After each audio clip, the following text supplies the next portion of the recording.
Good evening. My name is Ed Porter. I'm a member of the Santa Cruz City Council. And I'd like to preface my remarks with a little history, my personal history. I've gone to 5 CDFA meetings, so I've heard the program many times. And all the stuff that CDFA has put out, that they have said... like a dozen or more public meetings that they call science. Each and every assumption in this new EIR needs to be evaluated. And I say that for the record. Every little statement I'm about to make is for the record.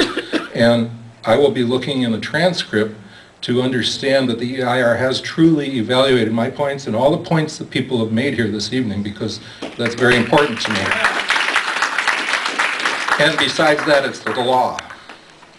So, for the record, I ask you to get the tapes of those meetings where they went and briefed the communities and transcribe those and find all the assumptions and the assertions that CDFA has made, and then evaluate them with real science and see whether or not they're true. So each of the following statements I'm going to make, I can precede with what is the environmental impact when, because that's what you're supposed to be doing, is inventorying what you have to put in this environmental impact report. What is the environmental impact when you announce spraying almost every day for 10 days, and then you don't do it? And then one day you do it when no one is prepared, but you told them they would get 72 hours notice, and by the time you announced it day after day after day in an email at 11 or 10 o'clock in the morning, and then at 4 o'clock you said you're not going to do it, CDFA, I'm only talking to them. What does that mean? Did they really get notice at all? Was that constructive notice so that they could pack up their stuff and move out of town if they were chemically sensitive? I don't think so. So maybe in the new program there would have to be genuine notice if you were to spray. What is the, well, I'll get there, don't worry.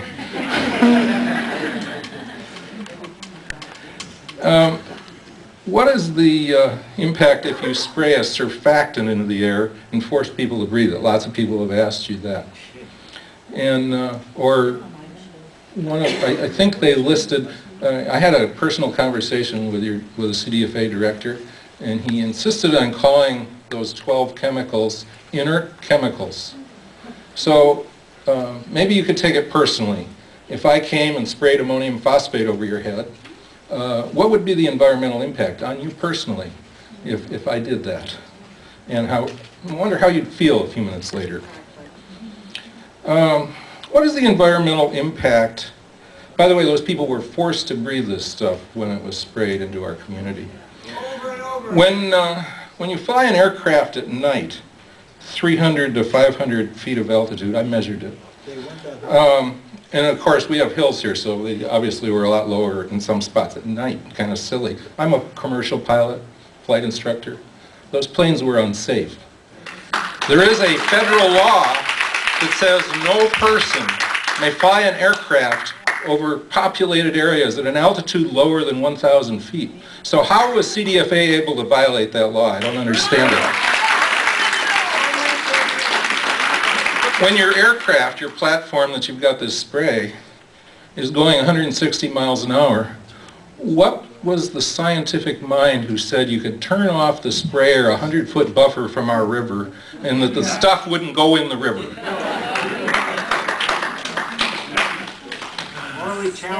Let the record show that I'm holding up, not very steadily here, pictures of the river, which I personally witnessed. Foam in the river, 6 to 8 inches deep.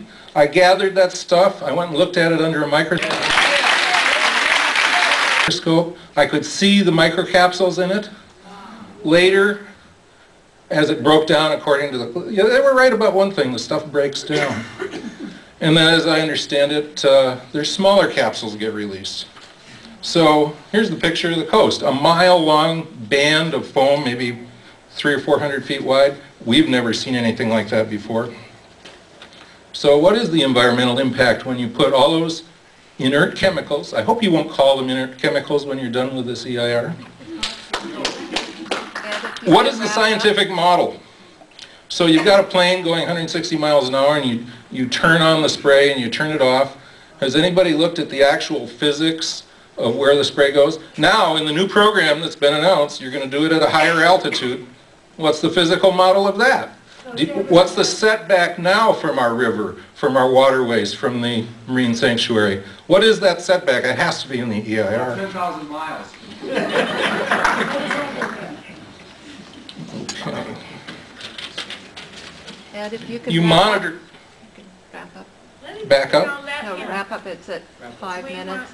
And then we'll do a check-in again and see Yeah. about the other folks. By the way, if you can't let everyone speak tonight, this should be off the timer. You could hold a second hearing because that's the law.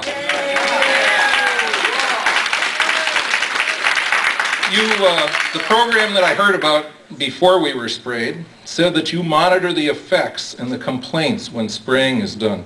So what do you do with the data?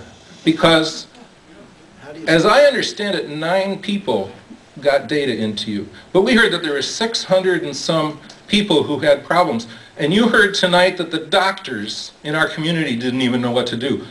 So there has to be a program where the doctors know what to do, wouldn't you think? I'm shaking because I'm angry. I apologize. I'm not angry at you guys. You're going to do a good EIR. But I am very angry. You spray people, you CDFA, I don't know which one of you, I forgot, works for CDFA. You spray people, you gather the data, and then you do nothing with it. So for those who got sick, I'll just hold up another picture. Here's a picture of a person who is horribly disfigured because she got this stuff on her skin in the spraying process. So you spray the air people breathe, and you spray the air that surrounds them, and it gets into their lungs. Now, I think the EIR has to check off every single chemical. And when you have 150 micron particles and those go into your lungs, what is that environmental impact? What does that do to health? Hope it's in detail. And then it breaks down. And so let's say the 10 micron particles get into your lungs. What is that environmental impact? And what happens to your lungs when that stuff goes deep into your lungs? It screws you up. There's supposed to be mitigations, isn't there? When you get done with this EIR, you'll have a list of mitigations if you were to spray. Are you going to relocate people with multiple chemical sensitivities and bring them back at CDFA expense? Are you going to pay everyone's medical bills who has adverse reactions from the spraying? Are you going to pay for the cleanup of our waterways that I just showed you, where that stuff is being eaten by our fish and our wildlife? I don't know that Mr. Culmore ever said he would do that. So understand that what we've been told previously, I hope none of you worked on what we were told previously, the so-called science was voodoo science, and that you have to use real science that is disciplined in this EIR, and I'm sure you'll find there are smarter alternatives, and you cannot and will not spray people anytime.